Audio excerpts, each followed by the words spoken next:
اس کی بعد اللہ پاک پروردگار عالم آسمان کے بارے میں ذکر فرمایا کہ وَالسَّمَاءِ ذَاتِ الْحُبُكِ، کہ قیامت کیسے قائم ہوں گے اور کس انداز سے قیامت قائم ہوں گے۔ جب اسرافیل علیہ السلام سور پھونکیں گے، اس کی بعد پورے کائنات توڑ پھوڑ کر روئی کی جیسے تودے بن جائیں گے، تو وہ کب ہوگا اور کیسے ہوگا اور کب آنے والے ہیں وہ قیامت، اس قسم کی بحث و مباحث وہ کرنے لگتے ہیں۔ Thanks for watching. Don't forget to like, comment, share and subscribe to Maulana Habibullah Ruhani Official.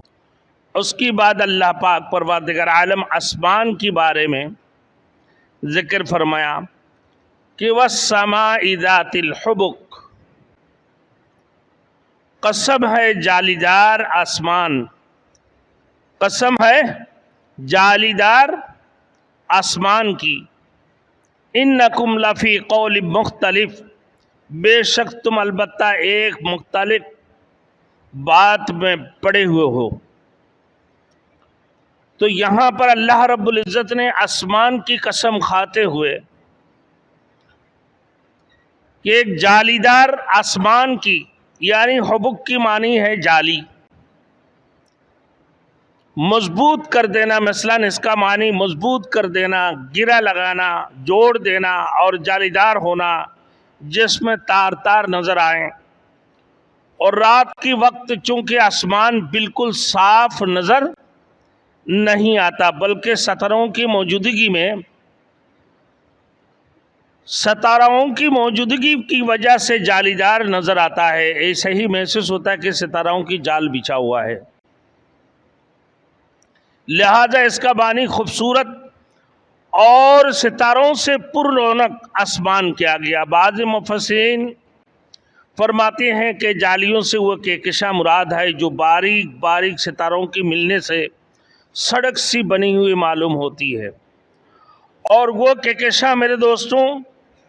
جس سے بڑے بڑے بحری جہاز جو ستاروں کے ذریعے سے مدد لیتے ہیں، اور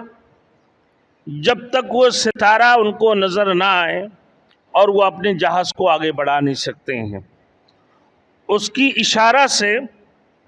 وہ جہازوں کو چلاتے ہیں کہ یہ اس کی رخ ہے، یہ ستارہ ہے، اور اس رخ کی تحت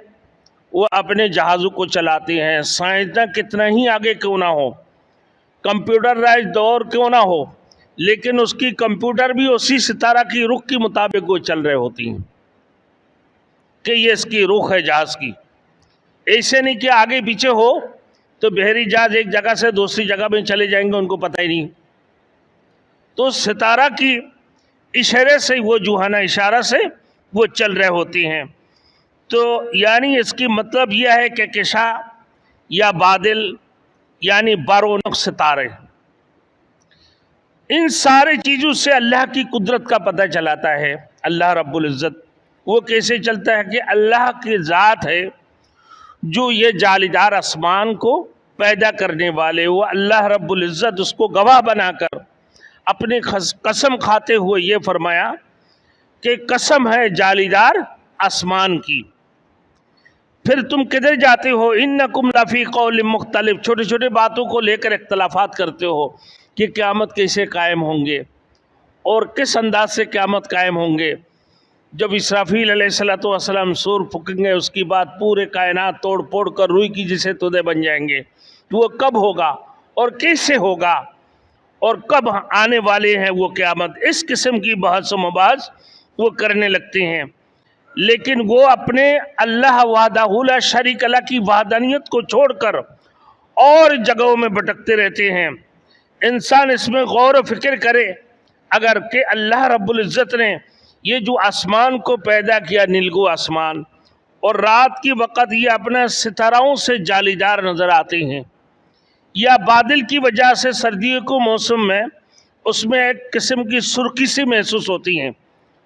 سردیوں کی موسم میں، تو اس میں بھی ستارہ آسمان صاف نظر نہیں آ رہے ہوتے ہیں، لیکن وہ جو سرخی نظر آتی ہے اس کی ذریعے سے بھی محسوس ہوتا ہے کہ یہ آسمان جالیدار ہے، یا بادلوں یا بارونق ستاروں کے ذریعے سے اللہ نے اس کو جالیدار بنا دی، جبکہ یہ ایک نیلگو آسمان ہے۔ دن کو آپ دیکھیں پورے نیلگو آسمان، اس میں باقی کچھ بھی نظر نہیں آتی. سورج نظر آئی، آپ سورج کی طرف دیکھ ہی نہیں سکتے ہیں، آپ کی آنکھ کی اتنی طاقت نہیں ہے کہ آپ سورج کی طرف دیکھ لیں. اور رات کو اندھیریوں میں جب دیکھتے ہیں ستارے نظر آنے لگتی ہیں. اب ان لوگوں کو یہ غور و فکر کرنا چاہیے کہ اللہ رب العزت نے یہ جالی دار جو آسمان بنایا، کیا اس کے لیے مشکل ہے قیامت قائم کرنا؟ کچھ بھی مشکل نہیں ہے.